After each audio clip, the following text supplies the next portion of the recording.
Je suis enseignante, donc je suis bien placée pour savoir que lire c'est important, écrire ça vient après, hein. Lire et écrire ça va ensemble.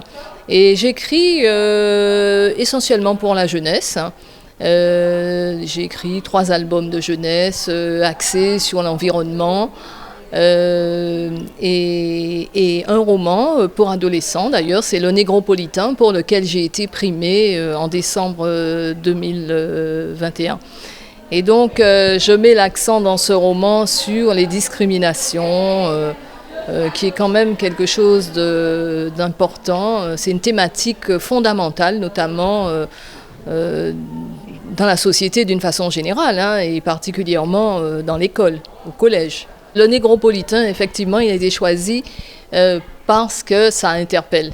Hein. Il y a beaucoup de jeunes venant de l'Hexagone qui sont perdus par rapport à beaucoup de choses, à la langue, à la culture. Et c'est important, ça a été important pour moi de mettre l'accent sur cette thématique, à ces enfants qui sont perdus et qui sont en difficulté, comme le héros de l'histoire, Hugo, qui d'ailleurs s'en sort. L'histoire quand même est positive, elle se termine bien, d'ailleurs c'est normal, hein, il faut que les enfants aient du positif.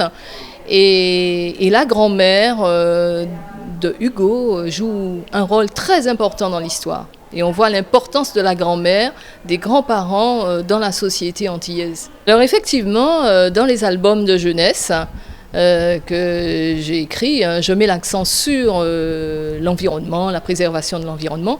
Et dans le dernier album qui est sorti en mars 2022, donc il n'y a même pas un mois, j'interpelle les élèves les jeunes d'une façon générale, les enfants, mais aussi les adultes, hein, sur l'importance d'une abeille qui est unique au monde, c'est l'abeille mélipone. Hein, donc elle s'appelle Croix de l'abeille et elle vit dans le sud Basse-Terre et elle rencontre une canne à sucre rouge. Et donc ça interpelle notamment l'abeille, mélipone, et la canne à sucre aussi.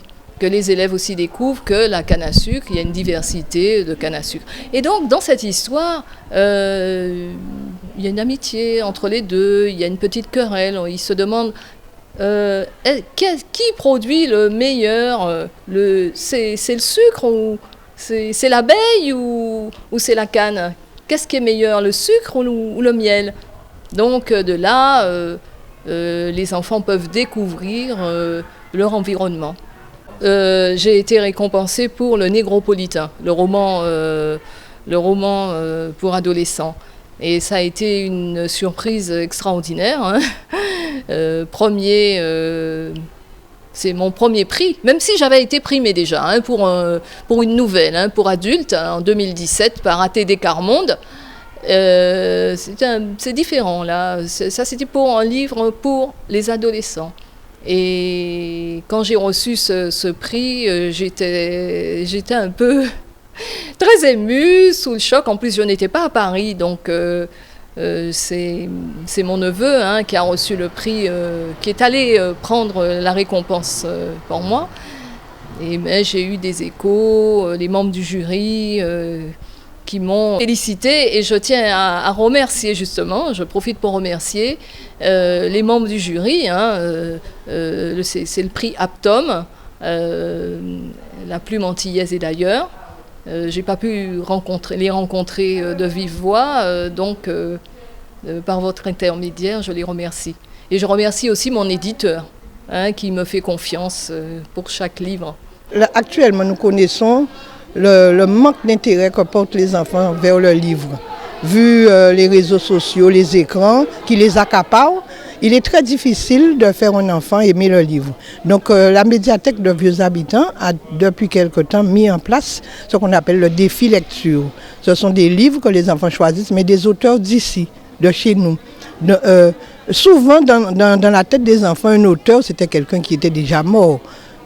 Donc découvrir que des auteurs sont là, jeunes, comme eux, comme leurs parents, C'est très important et ça leur donne envie aussi de créer. Et même des cris où nous avons eu des enfants auparavant qui ont eu l'amour de la lecture et qui ont même pris goût et qui écrivent même des petits textes. Donc c'est ça le but. On ne dit pas qu'on y arrivera avec un grand pourcentage, mais le travail se fait et nous avons confiance. Ça va durer toute l'année. C'est une opération où les écoles ont des livres à lire et où elles se rencontrent. Les enfants doivent lire, doivent répondre à des questions. Ce n'est pas vraiment un défi entre écoles. On ne veut pas mettre les écoles en concurrence entre elles, mais c'est pour permettre aux écoles, aux enfants d'aimer le livre, de vouloir lire et de chercher à comprendre ce que dit un livre. Donc c'est tout bénef, comme on dit. Et nous espérons, moi en tant qu'adjointe chargée de la médiathèque, je cherche par tous les moyens à développer le livre avec les écoles, mais aussi dans les quartiers. Nous allons porter le livre partout.